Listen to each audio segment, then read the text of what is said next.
श्री कृष्ण अर्जुन को बताते हैं कि हे अर्जुन, जो मनुष्य समत्व बुद्धि योग का आश्रय लेता है वह पाप पुण्य दोनों को इस लोक में ही त्याग देता है,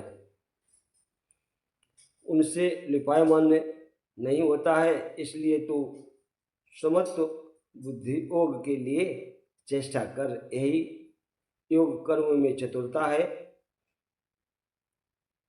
अर्थात कर्म बंधन से छूटने का उपाय है। क्योंकि बुद्धि योग युक्त ज्ञानी कर्म से उत्पन्न फलों को त्याग जन्म रूप बंधन से छूटे हुए अमृतमय पद को प्राप्त होते हैं। हे अर्जुन, जिस काल में तेरी बुद्धि मोहरूप दलदल में नहीं फंसेगी तब तो सुनने योग्य और सुने हुए वैराग्य को प्राप्त होगा। जब तेरा मन अनेक प्रकार के सिद्धांतों के सुनने से विचलित हुई तेरी बुद्धि परमात्मा के स्वरूप में ठहर जाएगी। इसी प्रकार मेरा मन भी अनेक प्रकार के सिद्धांतों को सुनते सुनते विचलित हो जाता है। तो हमें समत्व बुद्धि में ठहरकर अपना कल्याण करना चाहिए। मनुष्य को चाहिए समत्व बुद्धि योग का अभ्यास करे और किए गए निष्काम कर्मों के सहारे आत्मा और परमात्मा में अपना ध्यान लगाए तो प्राणी की बुद्धि स्थिर हो जाएगी और वह जन्म रूप बंधन से छूट जाएगा। ये उत्तम योग है। मोह से विमोहित जब बुद्धि तेरे भले भांति मोह रूपी दलदल को पार कर जाएगी। लोक पर लोक के संबंधों के प्रति जब तेरे मन में विरक्ति भर जाएगी, वासना की वासना रहेगी तेरे पास तनिक मन स्थिर हो जाएगा, काम न मर जाएगी। मन स्थिर हो जाएगा, काम न मर जाएगी।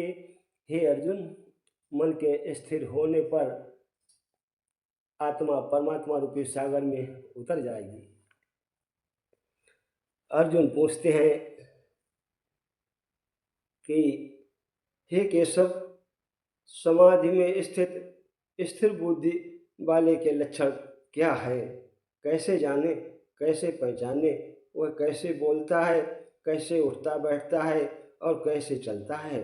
भगवान श्री कृष्ण कहते हैं, है स्थिर प्रज्ञ जो ऐसा सागर, ज्ञानी उसकी ठाह न पाए। सारे भोग उसी में डूबे, उसको भोग डूबो नहीं पाए, उसको भोग डूबो नहीं पाए। कामू को वो निष्कामू करे और योग से मुख नहीं मोड़े रे। हर दुनिया को अपना समझे पर जीव से नाता जोड़े रे। सागर सबको निज में समोए, निज सीमा नहीं तोड़े रे।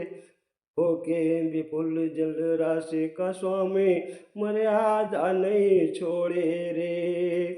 हे अर्जुन, सागर कभी मर्यादा नहीं तोड़ता है। इसी भांति जो स्थिर प्रज्ञ प्राणी है वह अपने व्यवहार में कभी मर्यादा को नहीं तोड़ता है। जिस काल में एक पुरुष मन में स्थित संपूर्ण कामनाओं का त्याग कर देता है उस काल में वह आत्मा में ही संतुष्ट होता है।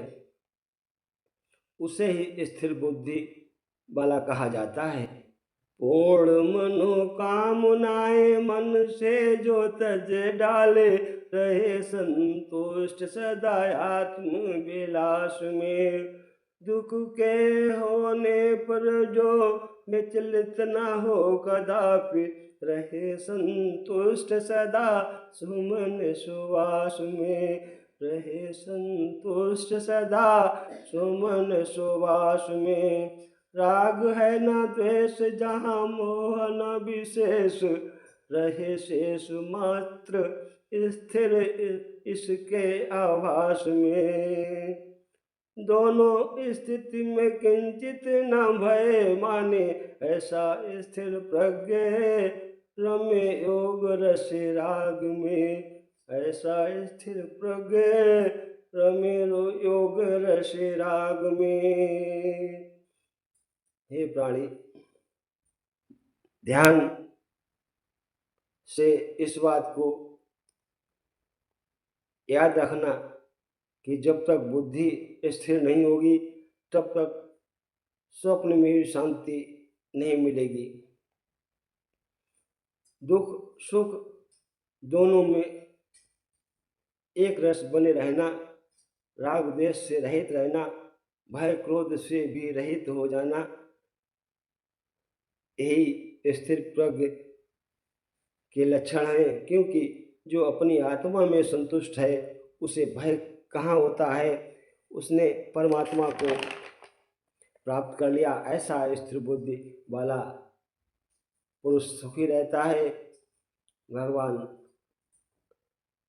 कहते हैं कि जैसे कछुआ अपने अंगों को समेट लेता है, वैसे ही एक पुरुष जब सब ओर से अपनी इंद्रियों के विषयों से समेट लेता है, उस समय उसकी बुद्धि स्थिर हो जाती है, मन शांत हो जाता है, विकार से शून्य हो जाता है। मनुष्य अपने को विषयों से तो अलग कर लेता है, विषयों के राग से अलग नहीं कर पाता। ये उसकी कठिनाई है, समस्या है।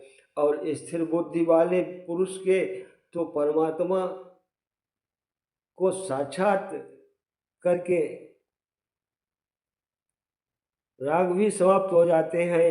ये इंद्रियां बुद्धिमान पुरुष के मन को भी चंचल स्वभाव वाली बलात्कार लेती हैं। हे अर्जुन, मन सहित इंद्रियों को बस में करके मेरे आश्रित न होने से मन के विषयों द्वारा चिंतन होता है और उन विषयों में आसक्ति हो जाती है। आसक्ति से विषयों की कामना उत्पन्न हो जाती है और विघ्न पड़ने पर क्रोध उत्पन्न होता है। क्रोध उत्पन्न होने से अविवेक हो जाता है, मूढ़ भाव आ जाता है और स्मरण शक्ति भ्रमित हो जाती है।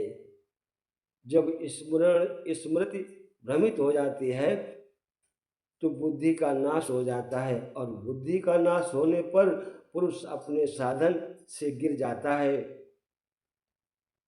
इसलिए मन को स्थिर रखने में आपकी भलाई है।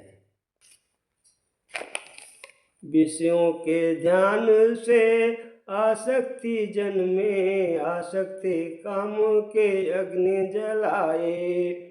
कामना पूर्ति में बाधा पड़े तो आए क्रोध जो बोध मिटाए, आए क्रोध जो बोध मिटाए। क्रोध से मूढ़ता हो उत्पन्न, क्रोध से मूढ़ता हो उत्पन्न, फिर मूढ़ता ही बुद्धि भ्रम में लाए, मूढ़ता ही बुद्धि भ्रम में लाए। भ्रम से होता बुद्धि का नाश, जो मानव को निज पथ से गिराए, मानव को निज पथ से गिराए। जिसकी बुद्धि का नाश हुआ फिर उसका सर्वनाश हो जाए, जिसकी बुद्धि का नाश हुआ फिर उसका सर्वनाश हो जाए। हे अर्जुन, अपना स्वधर्म का पालन करो, इसी में तुम्हारा कल्याण है। मैं आपके साथ हूँ।